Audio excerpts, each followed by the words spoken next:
vreeslike voëlverskrikker.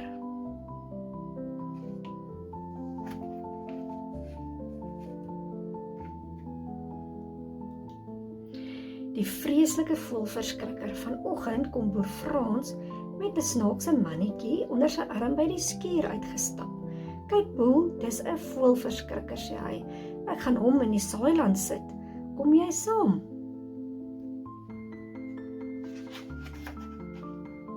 Wat het boer Frans tog nou daar, vra Griet die volstruis.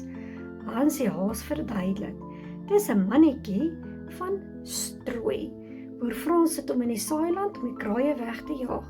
Dan steel hulle nie die saad nie. So iets het ek nog nooit gesien nie, sê Griet verwonderd. Kom ons gaan kyk. 'n rukkie later staan die voëlverskrikker trots in die middel van die saailand. So jasig, boer Frans.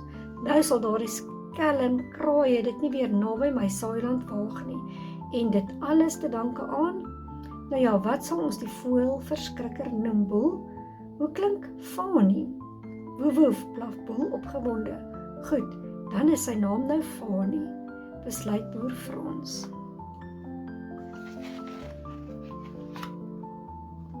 Maar Fani is nie die beste voëlverskrikker nie.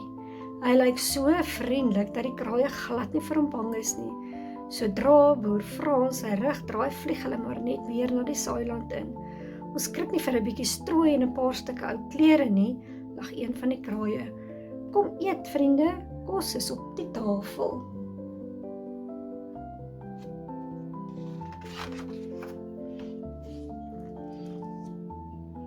Griet, Ben en Hansie sien wat aangaan. Al daardie werk vir niks, sê Griet. Arme boer Frans. Ja, en nou begin dit nog reën ook, voeg Hansie by.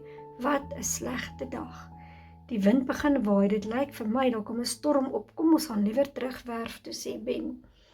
En inderdaad, dit begin hard reën.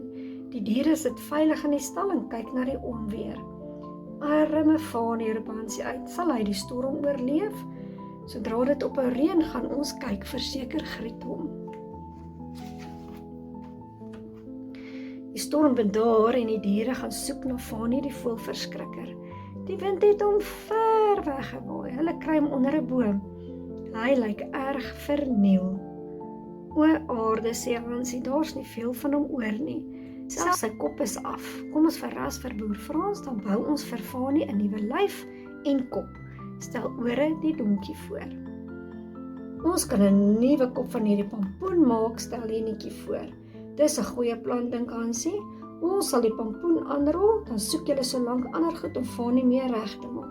Kom Lenietjie, as ons hard genoeg stoot, rol die kop sommer van self soontoe. Griet sien 'n serp aan 'n boomtak hang. Met haar lang nek kan sy dit maklik bykom. Wat 'n geluk, roep Tryda die skaap uit. Sy het 'n ou pet in 'n struik 'n entjie verder weg gekry. Wie sou dit nou daar laat lê het? Kyk my oulike mis, roep ore die donkie, terwyl hy met 'n stuk kant onderklere op sy kop tevoorskyn kom. O, dit lyk baie mooi, lag Hansie. Wees net 'n bietjie versigtig, jy maak vir Hennetjie bang.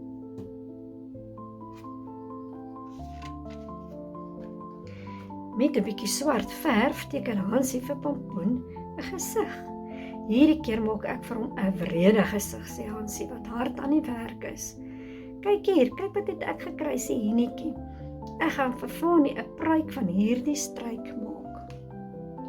Danksy die diere se harde werk staan Fani sommer gou-gou weer regop. En nou vir die finale afronding, sê Griet. Met haar snavel trek sy 'n mooi veer uit haar stert uit en steek dit by die voëlverskrikker se hoed in.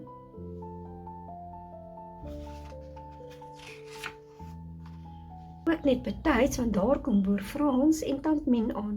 Kyk net daar, Mien, daar is jou onderklere wat die wind weggewaai het, sê boer Frans en bars uit van die lag. Sjoe, kyk net die goeie voëlverskrikker wat ons vriende gemaak het. Die hoed pas hom goed, hy mag dit maar hou. Jy het buitendien genoeg, sê boer Frans. Baie dankie almal, sê tant Mien. Nou dat Fani so anders lyk, kom kom die kraaie nie meer na die saailand toe nie. Hulle is doodbang vir die vreemde mannetjie met sy bose gesig en 'n groot veer. Boer Frans is baie tevrede.